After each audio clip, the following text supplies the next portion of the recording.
Okay, ladies, I'm gonna show you some examples of some of these drills that we want you to try to do. Most of these we have done in tennis practice or tennis conditioning when we did 2 days before school, so you'll recognize most of these.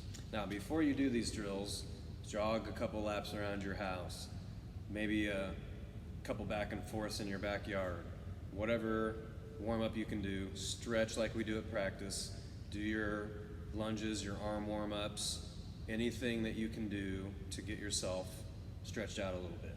Okay, so this first drill we did in the morning sessions, and so I had those bands for you.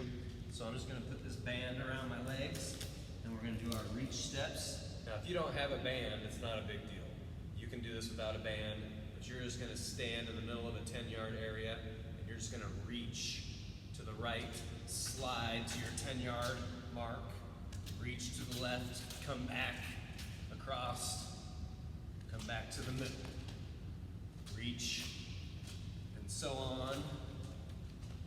And I would just time it with your phone for about 30 seconds.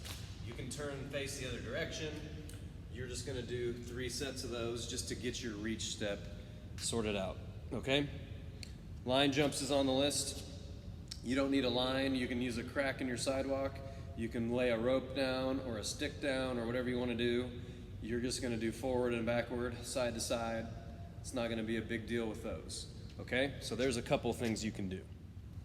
Okay, now I want you to do some of the shuffling with a little sprint work with it. So I'd go back to that 10-yard area that you were in. You don't need the band around your legs. You just need to stand in the middle of that. So I got 5 yards this way, I got 5 yards this way. So you're going to time yourself again.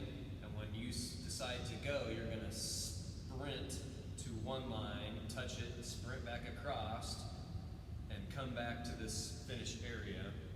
I would say do a certain amount of sets. Let's not time this one. So when I get ready to go, remember I'm taking my first step to the direction that I want to go. So I decide to go, I touch, I sprint through, okay? My next set, I'm gonna go this way first. So my first step is here. So I get myself ready.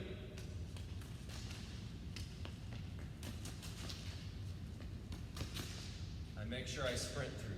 So I do a couple sets like that, making sure you're going different directions. It's for speed, so make sure you're going in that direction. Okay, girls, another thing that I put on the list was ladder drills. Those of you that have come in the summer, we've done some of those out on the track, in the tennis court area, just depending on the weather a little bit. So I'm just gonna show you a couple of those. We've done some ladder drills in the gym too on the deck where they taped them off. You don't have to have a ladder like this. You can lay out, again, golf clubs, baseball bats, sticks, socks, it doesn't really matter. I would just make sure you try to have 5 spaces on your ladder. You don't need 8 or 9 like this one. So you're gonna do a couple different things. One of the things you can do is run through here, going forward, and you just want 1 foot in each spot. And so you're doing high knees as you go through here and making sure your arms are pumping, and then you just wanna run through there as fast as you can. So it looks like this. And if you want, you can sprint at the end, and you'll come back, and you'll go back through. So you can sprint out of there if you want to. I think I have you doing 3 sets like that. And then you can jump back over there. And now you're gonna run through there so that both feet are in each spot. So it slows you down a little bit. You're still using your legs, you're still using your arms, and you can burst out of here doing 3 sets like that. So those are just running through them, 1 foot at a time or 2 feet. One thing I've had people do is turn sideways and run through here sideways. So you're gonna pick your feet up and hit both spots. You're just working your arms, you're trying to go quick. When you get to the end, you can come back through the other direction. So I would do an even number of these. I think I put 3 on there, but 4 might be good, so you do 2 each way. So that's the third one. So we've got 1 foot in each spot, 2 feet in each spot, sideways. You can hop through here. So you can go through on 1 leg. So if you're a right-legged person, right-handed, you could go through here on your right leg once. And you're just trying to go through as quick as you can. You can turn around and go back on your left. And then do another set For each, I would say 3 sets total is fine. Last one is hopscotch. Y'all know how to do hopscotch, so I'm 2 feet out, in, out, in, out, in, out, in, out. And you skip a spot each time. You can do 3 sets of those. If you want to add a sprint at the end, it's not going to hurt anything.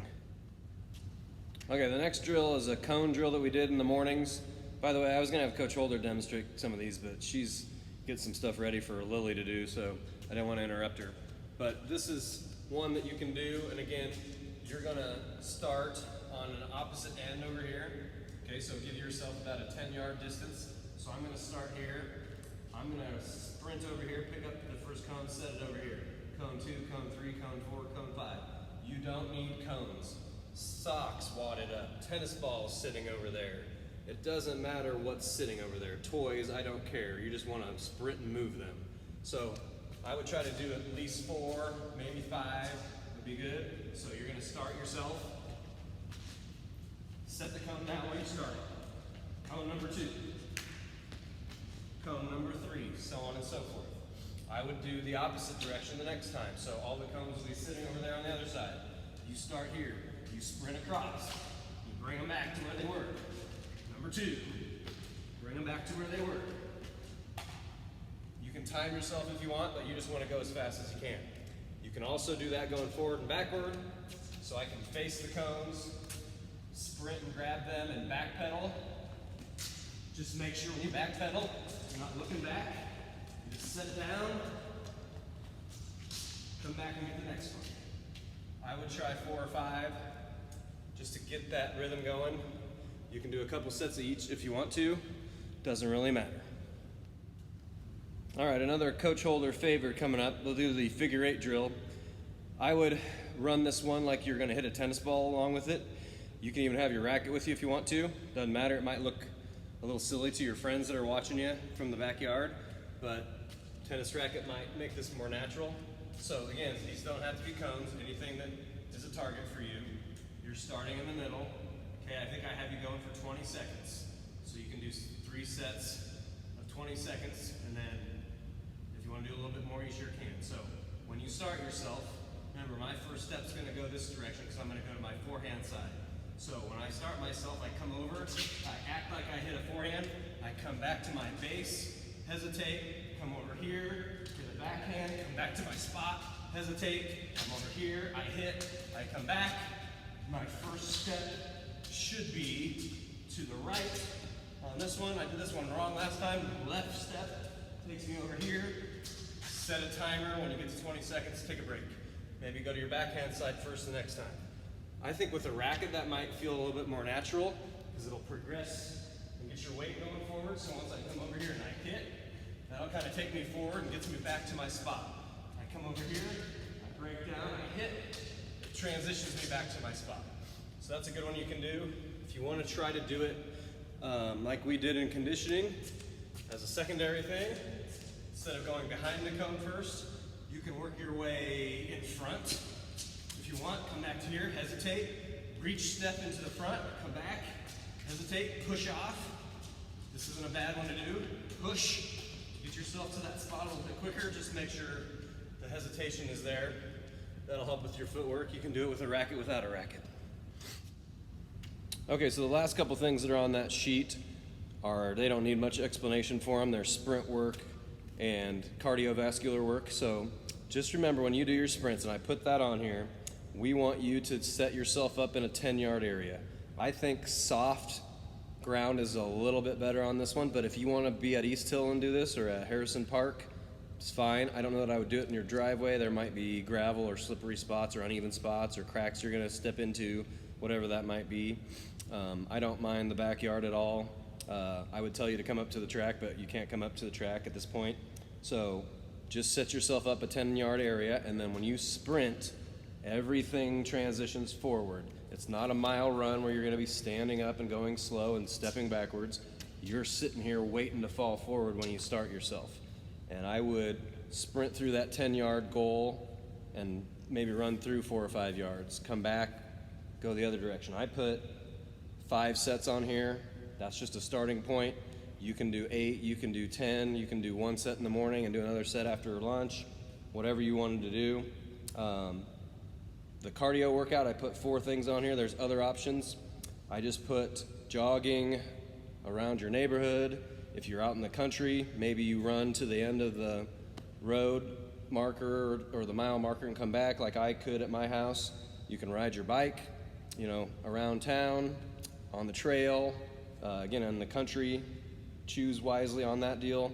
If you have rollerblades, that's something you can do. If you have a treadmill in your basement or an elliptical machine, just do 20 minutes. Whatever you do, just do 20 minutes. You can walk, run, jog, whatever that is, 20 minutes on your Fitbit or on your Apple iPhone, iWatch, whatever those things are called. Just make sure that 20 minutes is consistent. And if you want to ramp it up after a week or two and we're still waiting to come back, maybe go 25 minutes. When I work out, I always make sure I warm up a little bit and stretch a little bit. So if you're going to run at a different time than you're doing these other drills, just make sure you warm yourself up again. And then when you're done, you can stretch a little bit like we did at the end of conditioning. It's up to you, okay? Let me know if you have any questions about this stuff. Add a tennis racket wherever you want. Get a partner to do this with you. Ava and Emma could do this together, or they could time each other. Whatever that might look like, as long as everybody's okay with being around other people. Otherwise, you can do it individually. It won't hurt anything. We'll talk to you later.